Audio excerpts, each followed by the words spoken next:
Hello दोस्तों, नमस्कार। राजनीति विज्ञान विषय से संबंधित आज हम प्रवक्ता चयन परीक्षा 2002 का previous year question paper solve करेंगे। उससे पहले प्लीज़ आप लोग वीडियो को लाइक कीजिए, शेयर कीजिए, सब्सक्राइब कीजिए।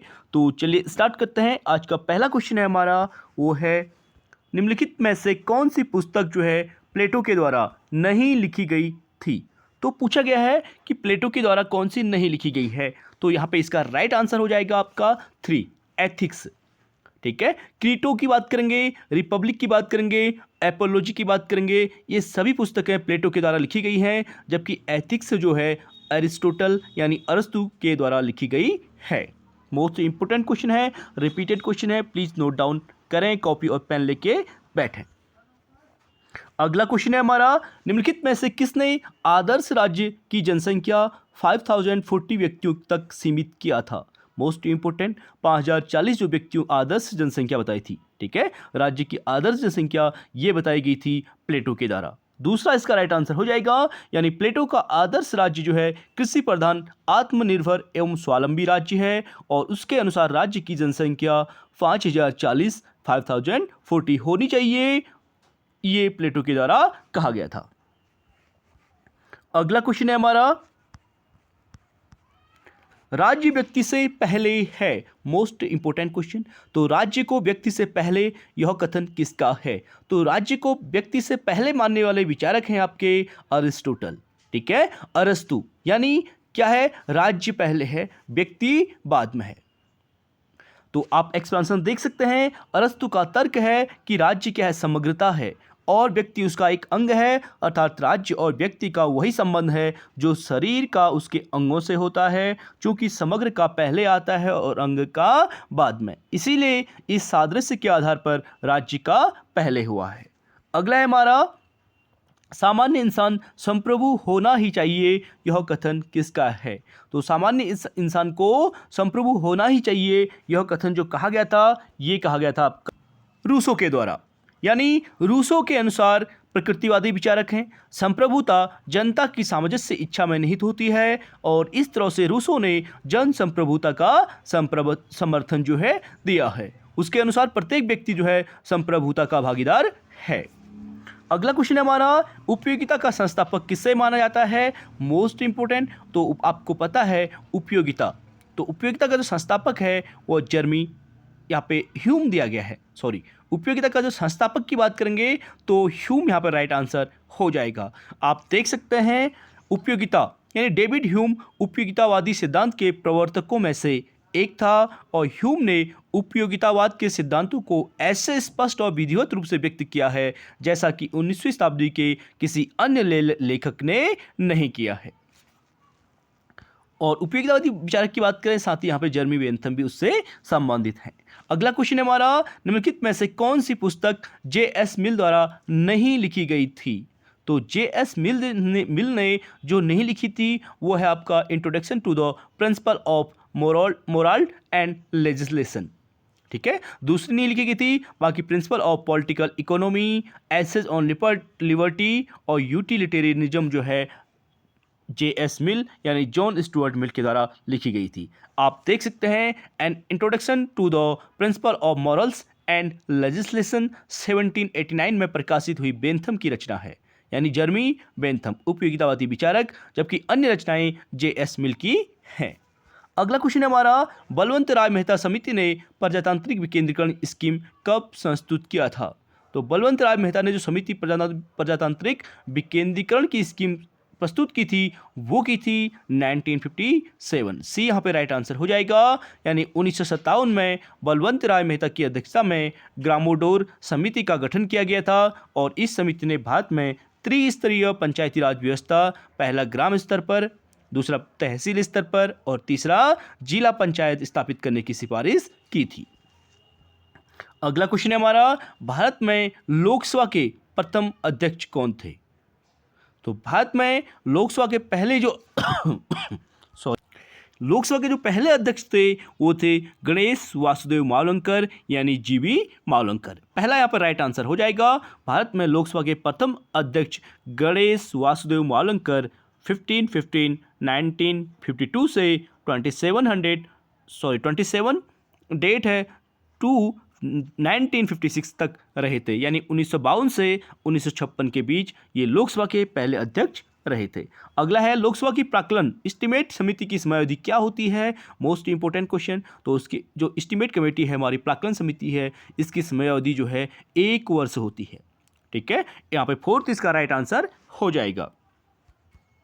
अगला क्वेश्चन है लोकसभा में अनुसूचित जनजातियों को कितनी सीटें दी गई हैं। भाई अनुसूचित जनजातियों की बात कर रहा है, एसटी की बात कर रहा है, शेड्यूल्ड ट्राइब्स की। तो यहाँ पर राइट आंसर हो जाएगा आपका 45। ठीक है, पहला इसका राइट आंसर हो जाएगा। भारतीय संविधान में आपको ये पता है, ठीक है, एसटी शेड्यूल्ड ट्राइब्स के लिए लोकसभा में 45 सीटों का प्रावधान किया गया है।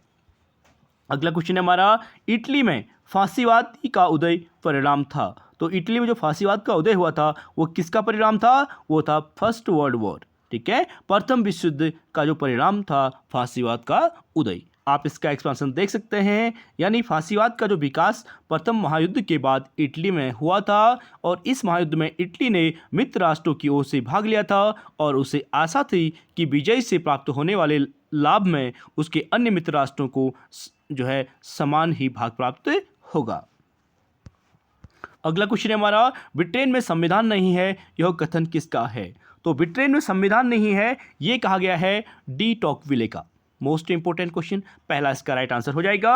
अगला है, एक संसदीय सरकार में राज्य के प्रधान को, ठीक है, राज्य के प्रधान कौन है। तो संसदीय सरकार में राज्य का जो प्रधान होता है वो होता है नाम मात्र की शक्ति, यानी तीसरा यहाँ पर राइट आंसर हो जाएगा। यानी संसदीय शासन प्रणाली या फिर संसदीय सरकार में 2 मुख्य कार्यपालक होते हैं, एक नाम मात्र का और दूसरा वास्तविक। ठीक है, और वास्तविक कार्यपालक जो होता है वो शासनाध्यक्ष होता है, और वास्तविक का उपयोग ही वही करता है, जबकि नाम मात्र का कार्यपालक जो है राज्य अध्यक्ष होता है और उसके पास नाम मात्र की शक्तियां होती हैं। ये संवैधानिक प्रधान होता है। अगला है हमारा, नौकरशाही की बढ़ती शक्तियों को निम्नलिखित में से किस लेख ने नए प्रकार से अधिनायकवाद संज्ञा दी। तो अधिनायक, नौकरशाही की बढ़ती शक्तियों को अधिनायकवाद की जो संज्ञा दी थी वो दी थी लॉर्ड हेवर्ड के द्वारा। यहाँ पे पहला इसका राइट आंसर हो जाएगा। अगले क्वेश्चन की बात करेंगे, निम्नलिखित में से कौन जनमत का साधन नहीं है या जनमत का अभिकरण नहीं है या साधन नहीं है। तो वह है आपका न्यायपालिका नहीं है। बाकी प्रेस की बात करें, राजनीतिक दलों की बात करें और रेडियो की बात करें, ये क्या है, जनमत के अभिकरण है। न्यायपालिका जुडिशरी से संबंधित नहीं है। तीसरा इसका राइट आंसर हो जाएगा। अगला है, मेरा प्रोग्राम कार्यक्रम कार्य है, बात नहीं, यह कथन किसका है। तो मेरा प्रोग्राम कार्यक्रम है या फिर कार्य है, बात नहीं, यह कथन है आपका किसका राइट आंसर हो जाएगा, मुसोलिनी। यानी मुसोलिनी ने कहा था कि फांसीवाद वास्तविकता पर आधारित है, हम निश्चित था वास्तविक उद्देश्यों को प्राप्त करना चाहते हैं, हमारा कार्यक्रम कार्य करना है, केवल बात करना नहीं। ये मुसोलिनी का मानना था। अगला है हमारा, निम्नलिखित में से कौन गणराज्य नहीं है। तो गणराज्य नहीं है जो, वो है आपका नेपाल।